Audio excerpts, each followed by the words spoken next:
Bienvenue à tous sur CTRI News, ici Joyce Akoma, bonjour. Vous êtes dans le grand format des chantiers du CTRI, base 001, camp de police, caserne de pompiers. Vous saurez absolument tout sur ces chantiers, lancés par le Comité pour la transition et la restauration des institutions. C'est parti.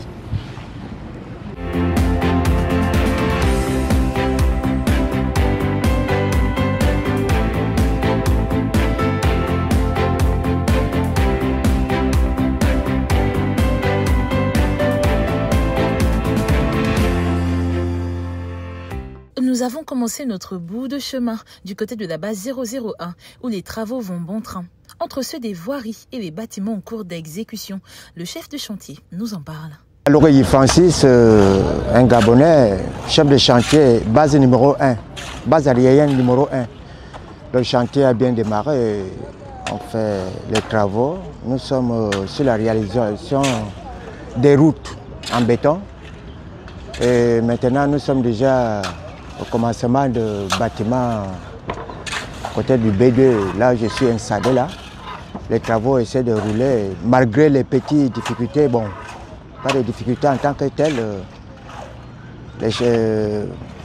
Les dirigeants de la société essaient d'améliorer les choses et ça marche un peu.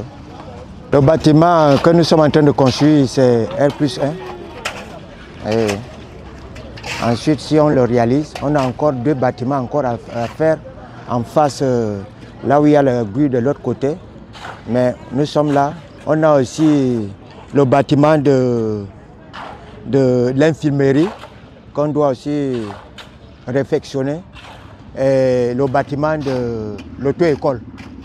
Pour Anthony, technicien sur ce chantier, le travail se passe à merveille, sauf quelques difficultés, loin d'être insurmontables. Moi, c'est Otsage Bendo Anthony Cassien-Caron, technicien à BTSG. Donc, ici, on ne trouve pas vraiment de difficultés au travail que nous faisions ici.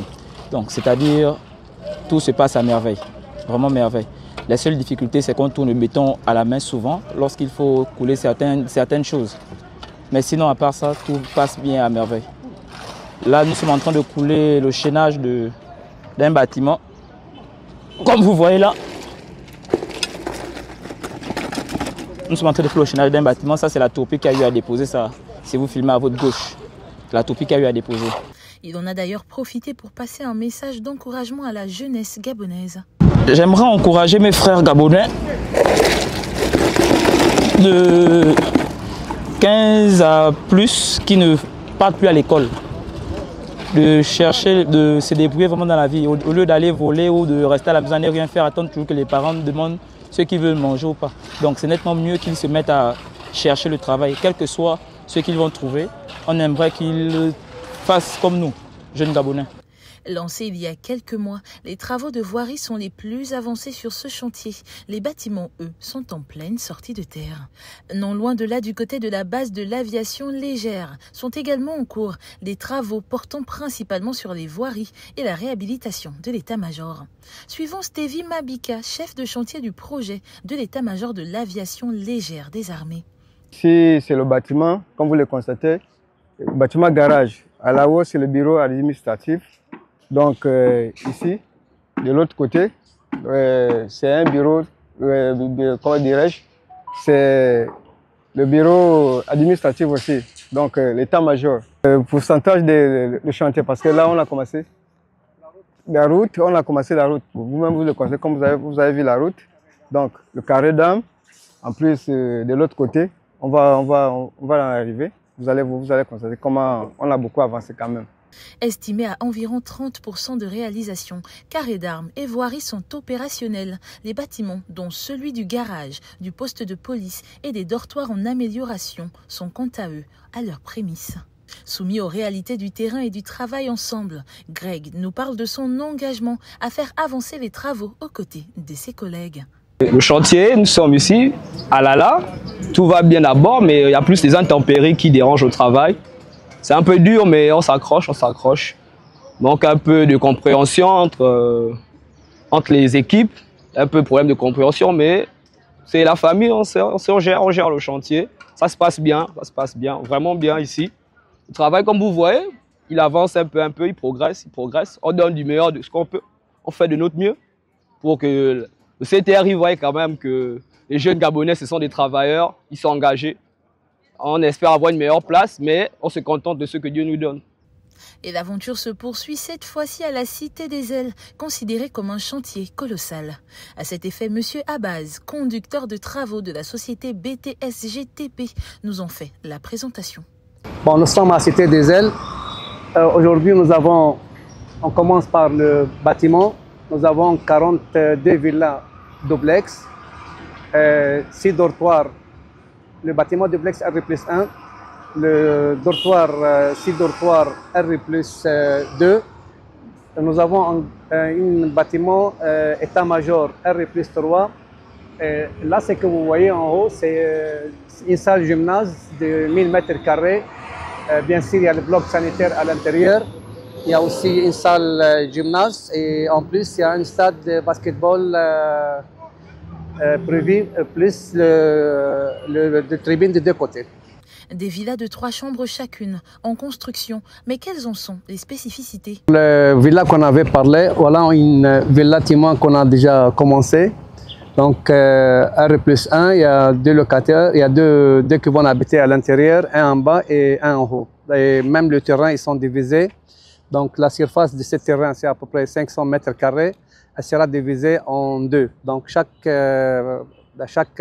personne qui va habiter dans cet appartement, il y aura 250 m² de surface comme jardin et garage de voiture. Au-delà des 6 km de route bétonnée, les travaux de la salle polyvalente sont à leur tour en bon état d'avancement. Là, nous sommes dans la salle polyvalente. Le rentrée principale est protégée par 2 guérites pour l'entrée et sortir. Chaque entrée 3 mètres. La rentrée qui est là, c'est une surface de 3 mètres. Et puis les sorties aussi de 3 mètres. Bon, si on rentre un peu à l'intérieur, exact ce que vous voyez devant vous là-bas, on est en train de faire presque une petite forme qui correspond avec le rayon de tôle. La surface ici, c'est 1000 m². Il y a un petit espace réservé pour la salle de gymnase et en plus, ensuite, il y aura un club de basket qui prend la surface dans la norme existante. De deux côtés, on a mis les tribunes, 7 côtés, et là-bas, c'est prévu pour les équipes. Donc, chaque équipe avec l'équipe et puis les joueurs, ils ont déjà une place réservée, y compris les placards derrière. Et voilà. Enfin, cap sur le camp de police de Montagne-Sainte, un lot de bâtisses anciennes en cours de rénovation en cette période de transition. À l'abandon depuis plusieurs années, mais abritant tout de même de nombreux habitants, la situation ne pouvait plus perdurer en l'état. Moukani Célestin, topographe, nous parle de ce chantier où 60% des ouvriers employés sont des Gabonais. Nous, la société BTS-GTP, on nous a confié le marché de l'embellissement du camp de police. Nous avons commencé le 25 août. Donc on a commencé sur le problème des voiries. Donc on a commencé à bétonner tout autour et ensuite on a attaqué le bâtiment. Le bâtiment, on est au niveau de carrelage et peinture. Et comme vous voyez vous-même. Donc on a eu un peu les difficultés, surtout sur le nettoyage.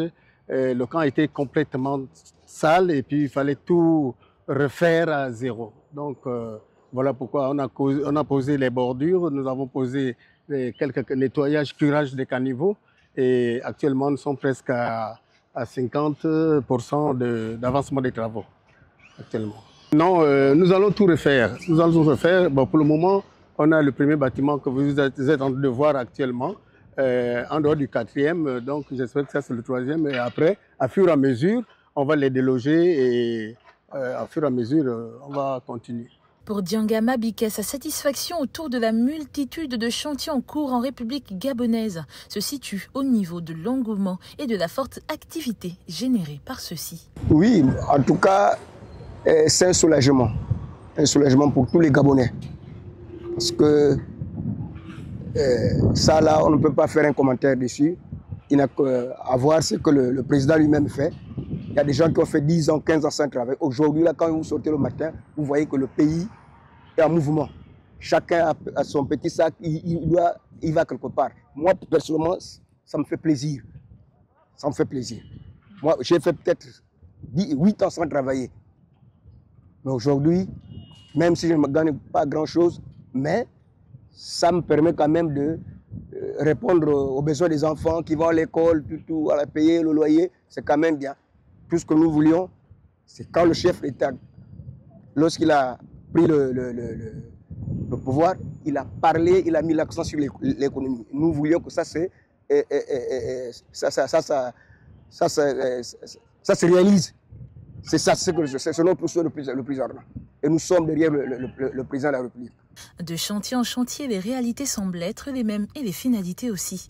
Lancés au cours de la période de transition par le président de la République, le général de brigade Brice Clotaire Oligui Nguema, ces travaux ont pour but non seulement d'améliorer les conditions de travail des forces de défense et de sécurité, mais surtout d'offrir un nouveau visage à la capitale librevilloise.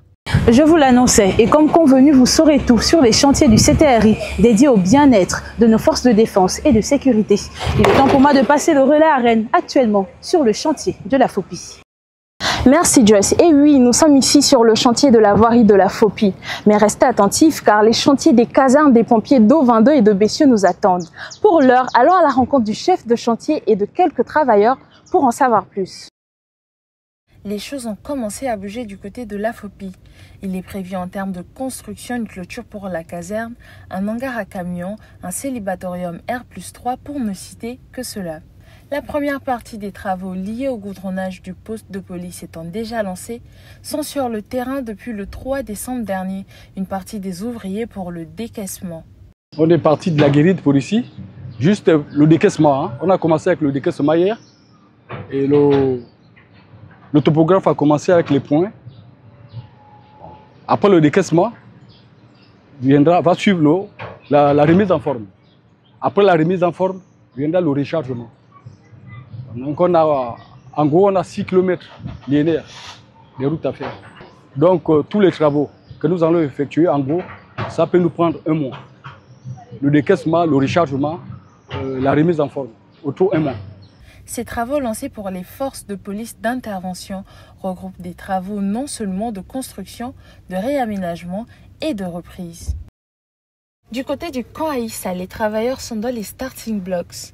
La quantité de travail est grande, mais la motivation aussi. Pour en savoir plus, rapprochons-nous du chef de chantier.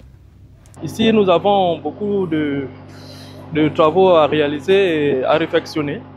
Déjà, nous avons eu les voiries près de 4600 mètres linéaires et les caniveaux, on a curé certains caniveaux et certains d'autres, on a refait. Donc, on a déjà là où nous sommes ici, nous sommes sur le bâtiment de l'état-major R+1. Nous sommes déjà à la 2e dalle, près d'être finalisé. Je crois derrière, on a déjà fait la tribune du stade qui est quasiment aussi à 100%. Concernant les voiries, je crois que nous sommes quasiment à 98% sur les voiries. Au fond là-bas, vous voyez bien, c'est le poste de police principal. Parce qu'il y avait d'abord un ancien, mais il était plus petit et il n'était pas vraiment commode avec les réalités. Donc c'est un poste de police principal que nous sommes en train de réaliser juste derrière moi là. Et hormis ça, nous avons les dortoirs à faire de l'autre côté, là où vous voyez les containers. Et plus bas là-bas, nous avons un garage. 4600 mètres de voirie pour un total d'exécution à 98%. Un bâtiment qui abritera l'état-major à 45% d'exécution. Une tribune à quasiment 100% de réalisation. Autant de travaux que mène de main de maître le chef de chantier qui évalue d'ailleurs l'avancement général des travaux à 80%. Concernant les voiries, je peux dire que nous sommes à quasiment 99% des voiries et des caniveaux. Et les caniveaux. Sur les bâtiments, nous sommes quasiment à... Les bâtiments déjà effectués, nous sommes à 50%. Donc je pourrais justement totaliser et les voiries et le bâtiment, certainement à 80% d'avancement. La pluie étant l'ennemi du maçon, la principale difficulté pour M. Patrick est celle-ci. Bon, les difficultés que nous rencontrons généralement, c'est les intempéries comme toujours, nous sommes en période pluviale, donc depuis septembre, je pense que c'est les intempéries qui nous dérangent.